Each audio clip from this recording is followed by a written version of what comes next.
Eu quero falar de um outro movimento também, que tem a ver com o Congresso Nacional, que é a tentativa de emplacar uma CPI relacionada a esse tema. Bruno Pinheiro, que normalmente está em Brasília, hoje se junta a nós aqui no estúdio de São Paulo, porque amanhã vai estar nos nossos telejornais, conduzindo vários deles. E Bruno, eu queria que você falasse um pouquinho da estratégia da oposição e todos os movimentos que estão acontecendo agora referentes à CPI do INSS e as articulações necessárias para que isso aconteça. Evandro, ótima tarde a você, aos nossos comentaristas que nos acompanham e a você de casa também. Já são 197 assinaturas. Evandro, ninguém retirou a assinatura, ou seja, não tem uma força-tarefa por parte do governo para retirar essas assinaturas. São várias legendas que estão assinando. A ideia é chegar na segunda-feira com cerca de 200 assinaturas para instalar uma CPI. Só que existe um rito, Evandro, que é necessário respeitar uma ordem de chegada. Hoje, existem 11 requerimentos para instalar uma CPI, ou seja, são várias investigações. Existem 11. Cerca de 7 estão com a legenda de Valdemar da Costa Neto. Qual é a ideia? É de negociar com o Valdemar para retirar essas 7 CPIs, esses 7 requerimentos, aí restam somente 5. Hugo Mota fez um compromisso com quem eu conversei de, se conseguir chegar nesse acordo, ele vai instalar 5 CPIs. Com essas 5, entra então a CPI do INSS. Então a força-tarefa é retirar essas 7, restam 5 e eles conseguem instalar esta CPI e ir a fundo. A ideia é de convencer os aliados do governo, já que nós vimos na reportagem o governo está rotulando que ele conseguiu identificar este roubo, então que os aliados também assinem uma CPI e vá a fundo investigar. Então, para tentar essa guerra de narrativa, como foi lá no 8 de janeiro. Lembra que a oposição queria uma CPMI, aliados do governo não. Mas aí inverteu o jogo, os governistas assinaram, instalou. Então, há também um receio da oposição de inverter esse jogo. Então, eles estão tentando convencer os governistas. O deputado Evair de Mello, do PP do Espírito Santo, apresentou um requerimento para convocar na Comissão de Fiscalização e Controle o novo ministro da Previdência, já que ele era o número 2 e estava naquela reunião que ele foi notificado formalmente que havia esse erro, esse roubo, um desconto ilegal acontecendo dentro do INSS. E agora ele é indicado para assumir a vaga do ministro Lupe, ou seja, ele também tinha informação e nada fez. Esse requerimento que eu tive acesso é do Evair de Mello. A expectativa é que o novo ministro seja ouvido na Comissão de Fiscalização e Controle. Se você autoriza uma última informação... Opa, claro, Bruno. Conversei com o deputado, o coronel Assis. Ele também apresentou um projeto. Qual é a ideia? É de retirar o INSS dessa intermediação entre aposentados e entidade. Aquele aposentado que tiver interesse de ser associado, de receber alguma ajuda de qualquer entidade, Evandro, ele vai fazer um contrato, ele vai receber o dinheiro e quando o dinheiro estiver na mão dele, ele vai enviar lá os 20, os 50, 100 reais para essa entidade. Não o INSS descontar na folha diretamente. É um projeto do coronel Assis, já foi apresentado na Câmara dos Deputados. A ideia é essa, retirar de cena, tirar essa intermediação INSS, entidades e os seus associados. Opa, Bruno, muito bom, excelentes informações, um ótimo trabalho para você, meu amigo, te acompanharemos aqui no fim de semana. Vamos juntos, com a sua audiência também. Opa, com a minha audiência e ao seu lado, porque eu vou trabalhar também. Ô Zé Maria Trindade, o Bruno trouxe aqui que a estratégia envolve articulação e matemática puras. Como é que você avalia? Olha, já é considerada certa a instalação de uma CPI para investigar o roubo dos aposentados.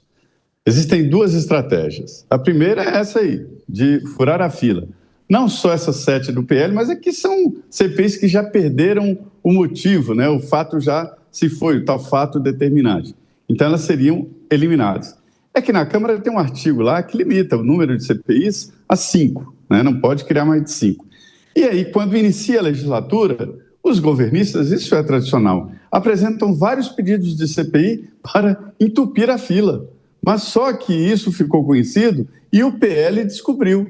E aí, na hora que o governo foi entupir a fila dos 5, o PL também apresentou pedido de CPI para ficar na fila. E agora isso vai ser útil, né? Por outro lado, a CPMI, a Comissão Parlamentar Mista, É uma realidade também, já existem as assinaturas.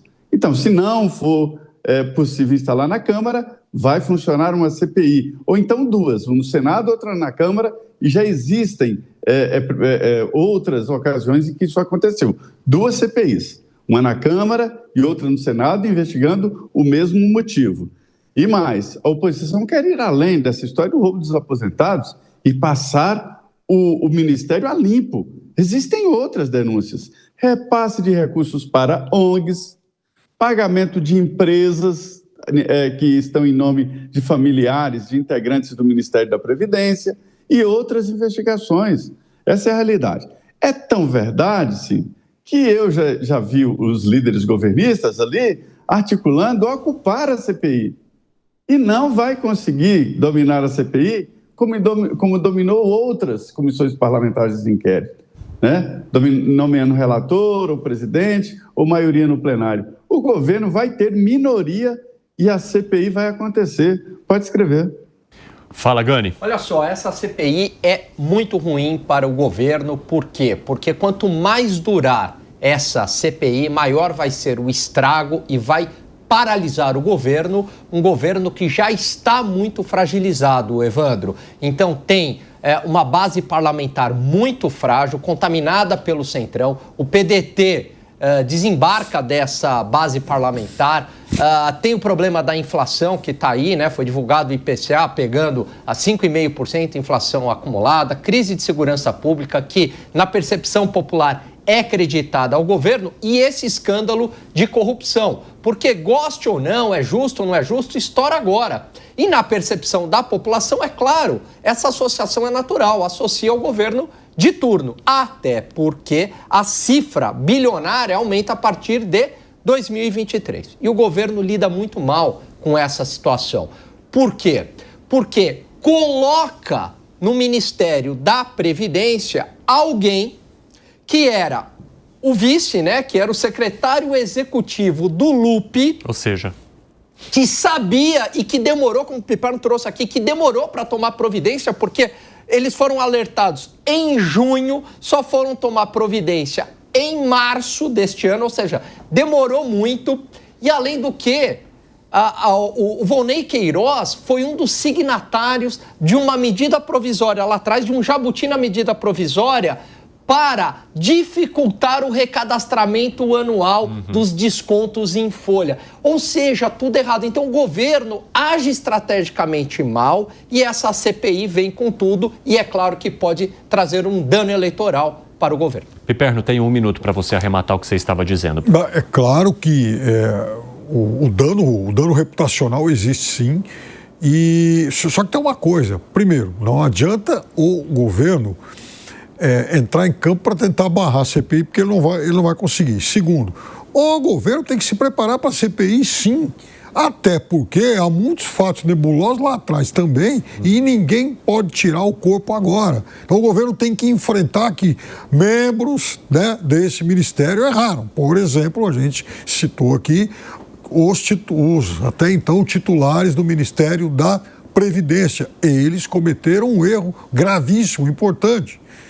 Mas é bem verdade também que é necessário ouvir a Polícia Federal, a Controladoria Geral da União, que investigaram também esse escândalo. É muito importante também entrar nas outras maracutaias aí que envolvem o Ministério da Previdência, a concessão de benefícios, porque há muito tempo há bilhões escoando. E eu convocaria também o pessoal do PROCON, que, segundo o portal Metrópolis, apresentou um lote lá com 16 mil processos muito estranhos lá atrás, há 6 anos.